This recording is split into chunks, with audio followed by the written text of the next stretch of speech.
be presenting this paper here today. As they've said, I'm coming from Utrecht University. I work there as an associate professor in the Department of Interdisciplinary Social Science. And I am the principal investigator of a 5-year European project from the European Research Council called Capable, which I'll tell a bit more about in a moment. And I'm presenting this on behalf of several of the people in the team on Capable, including Carla Brega, Samuel Briones, Karen van Hedel, and Mary Simondin. So without further ado, getting into this.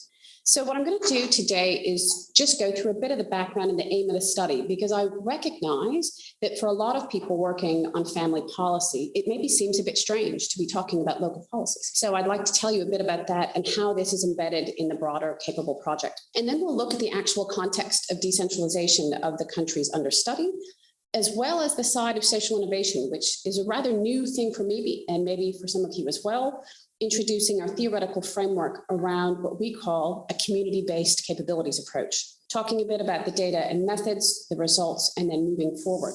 So thinking about the background, I'm sure that many of you, particularly in the European context, are aware of the fact that there's been a significant decentralization in many European welfare states already in the last 10 to 15, sometimes even 20 years. But this is something that's not actually covered a whole lot in the work family literature.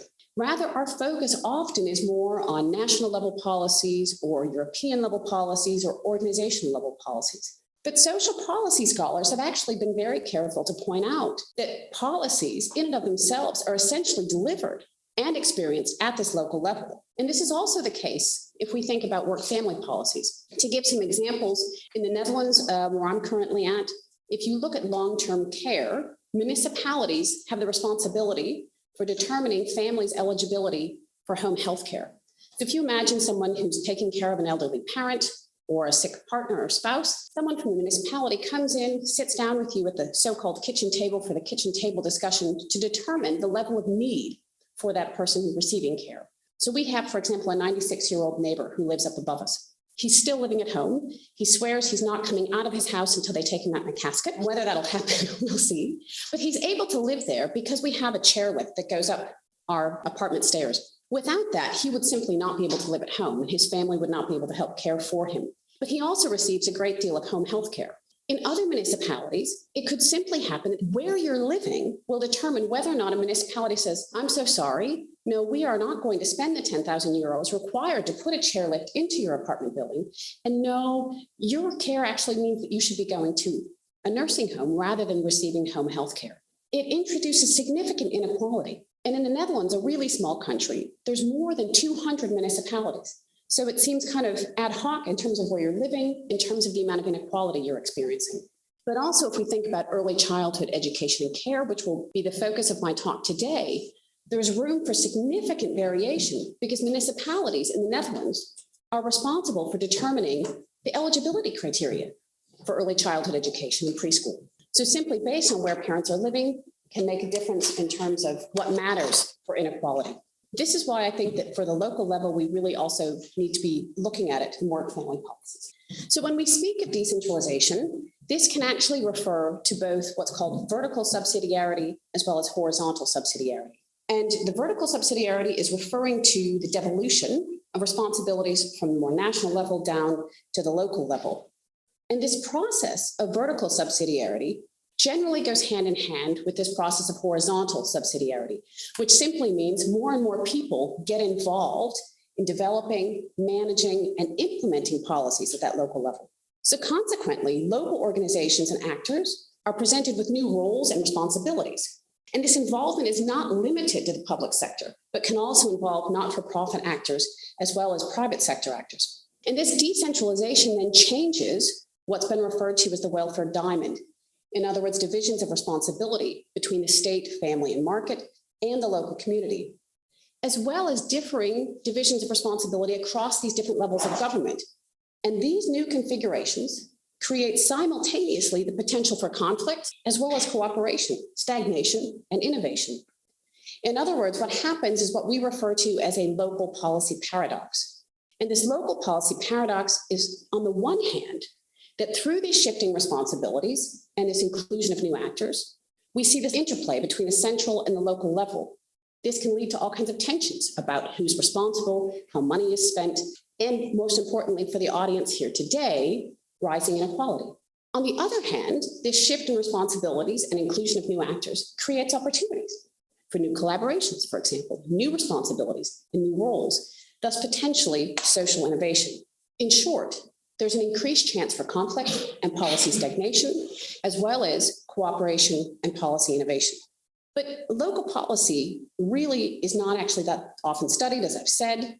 And if we look specifically at the area of early childhood education and care, it's quite odd that we haven't studied this, because this is a topic in family policy where this is really quite closely impacted by decentralization. And what we see is that there's been some growing interest for this local context of early childhood education and care services.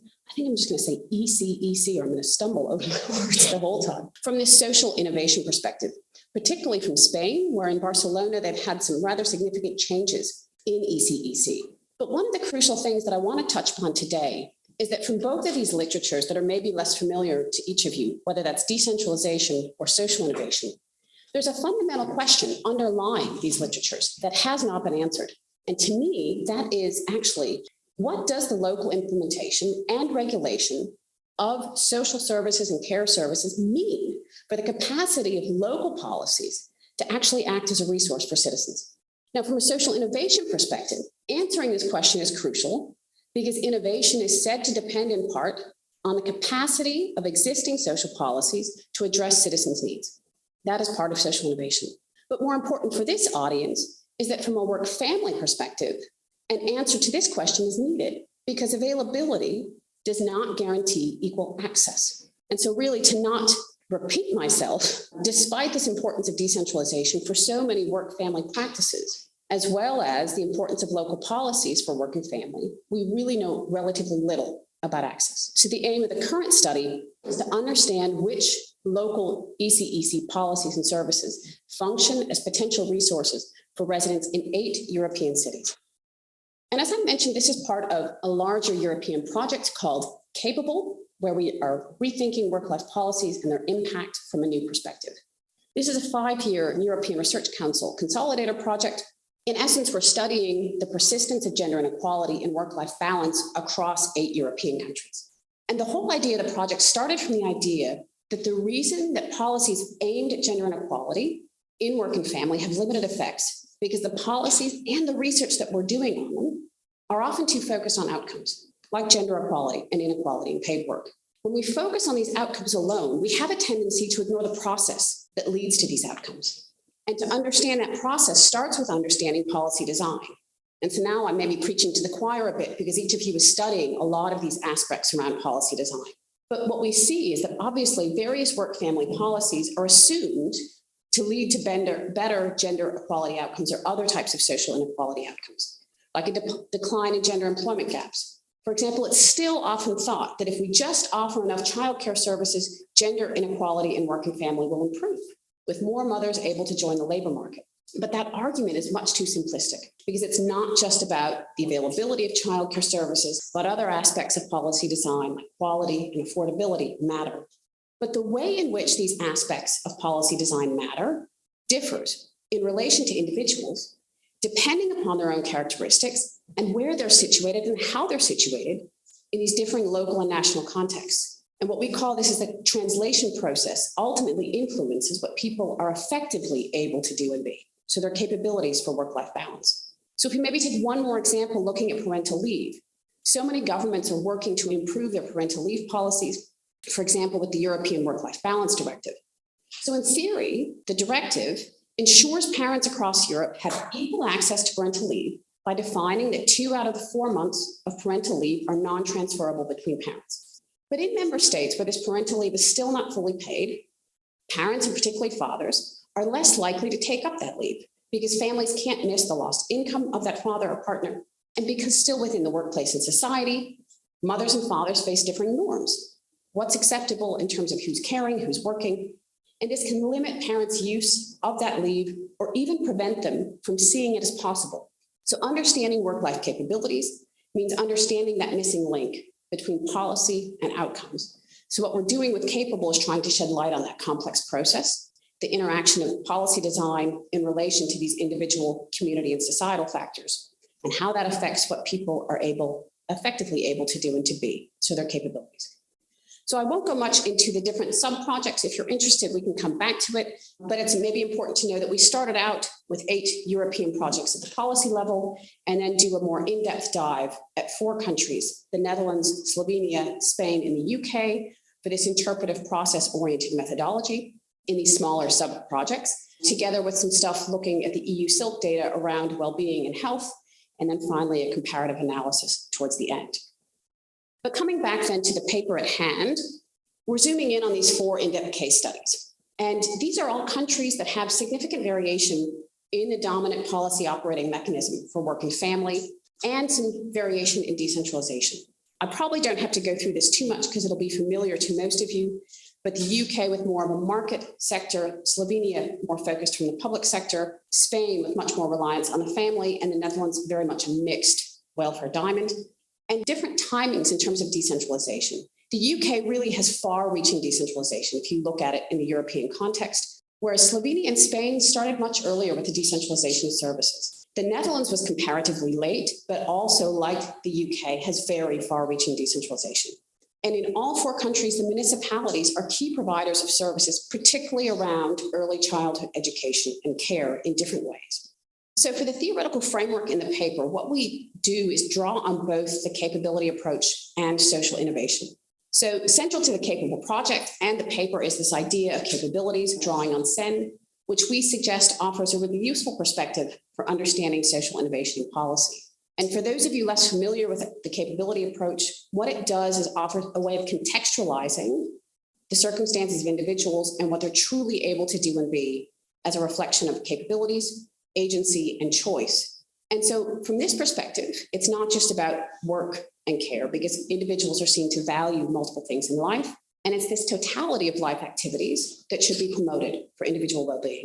And historically, resources in the capability approach are actually seen rather instrumentally. So things like income or other resources are seen to be secondary to what really matters to us. So what people are able to do and be. So generally, they're said that resources have no value. They should be viewed in terms of their actual effectiveness in enriching people's lives. But luckily, social policy scholars in recent years have actually shown very much that policies act as a resource. So they do inherently have value for people. They can, right? And work family policy scholars have really been in the forefront of this. So Barbara Hobson, Anna Karowska, Jana Javornik, people like this. And a focus on policies as a resource at the local level, I think, offers a really interesting insight, because they can be an important source of welfare rights and services, as well as looking at this innovation in policy. So for this part of the project focused on local policies, we've been connecting this research on the capability approach with the so-called social innovation literature. And social innovation is about rearranging social practices, but in an intentional way. So it's not meant to be like, okay, there's all these shortcomings at the local level, so let's innovate. No, it's meant to be something purposeful. Combining these literatures is actually interesting from a work-family perspective, because they both offer the opportunity to consider the extent to which policies function as resources, but in that local context. So incorporating this local context or community aspect is something we've really focused a lot on doing in the Capable project. And we've delineated this concept of community as having 3 key aspects: local relationships, so the networks that people are in, their friends and their families; the locality, and this is tying into urban geographical studies around place, space, and scale. Place being the actual physical place of where you are, space being the relationships between different places, and the scale. I mean, it's obviously quite different if you're living in Amsterdam or in London, right? Thinking about the size of places where we live, or Park Rapids, Minnesota, the little village I'm from, or something like Barcelona. It also incorporates local policies and services, which can be a positive resource, but doesn't necessarily have to be positive, right? Community can also have more negative connotations. So taking this community-based capabilities approach, local policies then refer to policies and services that potentially act as a resource to pursue valued activities. That can be work, that can be care. And to assess this, we're looking at some of these different aspects of policy design in these 8 municipalities. We're focused mostly on the idea of place and scale, and not so much talking about the space aspect, which I just mentioned. So let's get into a bit of the data and the methods because we're starting to already go a bit over on time. Our investigation of this is focused on both document analysis and interviews with local policymakers and organizations that support carers and others in a very broad perspective around work-life balance. So I'm talking about a smaller part of what we've done, but we actually talk to people in policymaking around health, in sports, public transportation, anything that really could tangentially be part of work-life balance. It's also notable, if you see the difference in the document numbers, for both Amsterdam and London, we actually looked at documents in different neighborhoods of the cities based on our conversations with policymakers. So for example, for London, we talked with people in the City of London and in Hackney, in terms of the Hackney Council. So you'll see some slight variation there. And in the end, we probably talked to about 80 policymakers and organizations in the 4 countries, and then these are the ones that are done here. There's some differences here if you're interested about the ones that were done face-to-face versus over the phone or online because of the COVID pandemic. We started before the pandemic, finished in the middle of it. That's a whole nother paper, I think. And we have both theory-driven codes around the issues that I've talked about now, as well as inductive codes. And these inductive codes are things like around stigma or inequality or the way in which policies were targeted. We code using multiple researchers, but we actually have lots of conversations continually in the discussion prior to interviews taking place, but also throughout the entire coding to increase the reliability across those countries.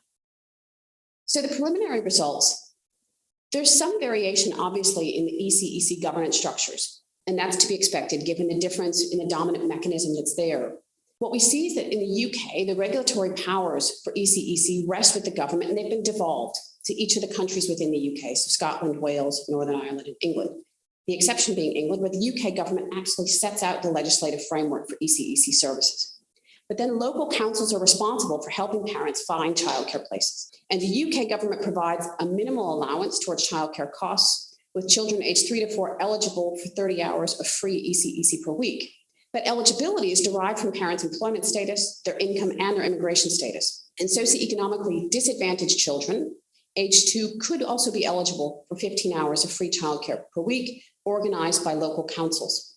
Now this differs, and maybe I think for the time, I won't go into the different details of each one, but I'm happy to share the paper for those who are interested.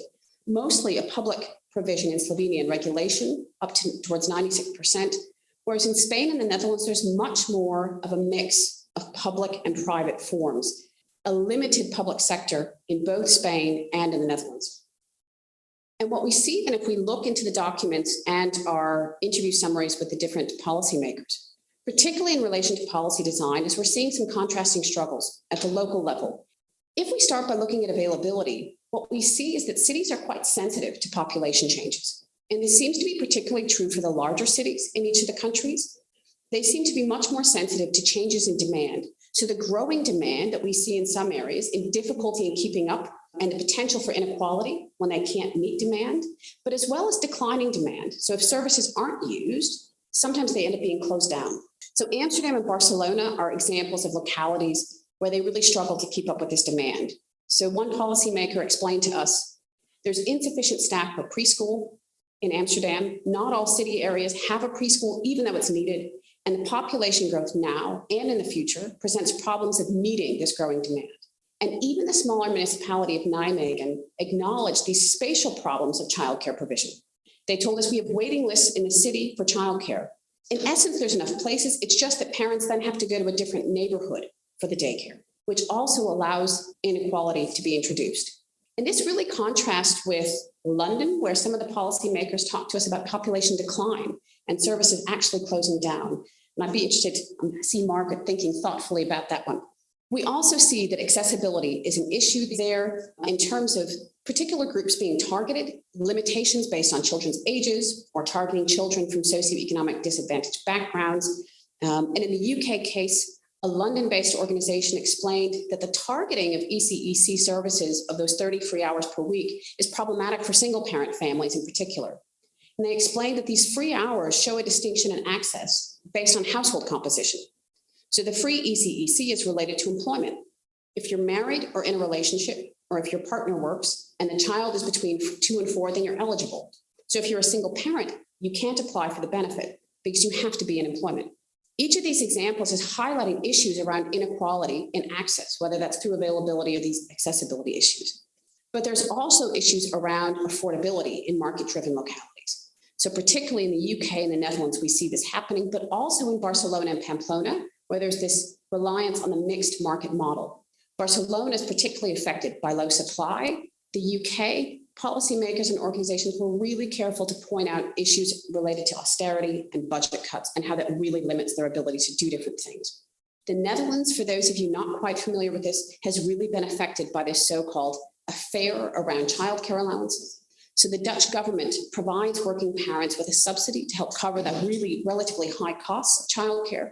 And in 2019, it became clear that thousands of families had been accused incorrectly of fraudulently using these allowances.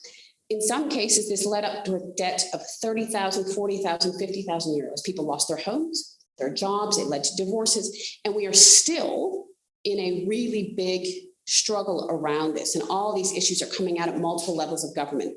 In essence, the government fell, the cabinet fell earlier this year about this. We still do not have a new government, despite the elections. And there's still issues around paying this back to parents who simply made mistakes in the online application for these allowances. It's that difficult to get at this if you want to think about inequalities to access and how that's affected by affordability. Other policy design aspects like quality and flexibility were also discussed, but I won't touch on that here.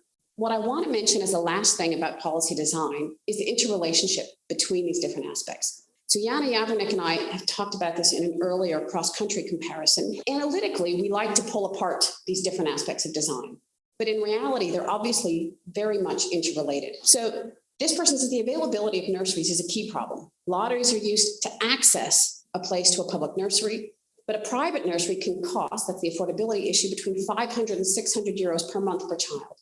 So the council is working on expanding these public nurseries, which are of high quality, but take a long time to build. And expansion is very slow. So here we're seeing this interrelationship between availability, accessibility, and quality. And they say that there are public daycare centers, but they're not so useful if you can't touch all the buttons. And again, here then comes the flexibility aspect. So there's so many different parts that policymakers at the local level are touching upon that we also need to be understanding that complexity. Then the other side of the local policy paradox is that local implementation problems related to policy design actually seem to create space for social innovation.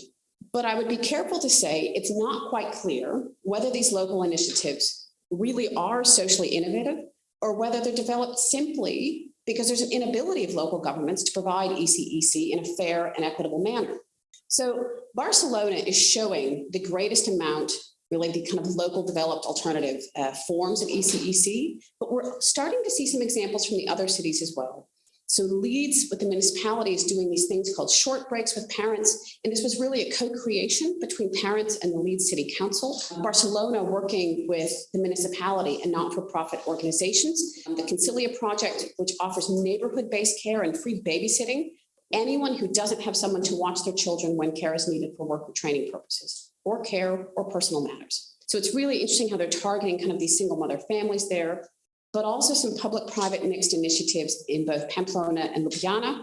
Ljubljana, for example, around school holidays, which has really been a big issue for them locally. So I'll stop there. I want plenty of time for questions and discussion. What I'll do is just point out some things of moving forward. We're still finalizing the analysis of the different codes, looking at things around stigma and other issues, and trying to reflect, I suppose, a bit more on policy design issues in relation to social innovation. Because coming back to that paradox, is social innovation possible despite policies being an unequal resource? Or is it because they're an unequal resource? And I think trying to understand the difference between those two is something that's quite crucial for us. So are we seeing then tensions at the local level and innovation? Or is it maybe that it's helping those inequalities? So I think that we have a crucial question left to still keep talking about in terms of what it means for inequalities and access to work family policies. And I will stop there. Thank you all very much.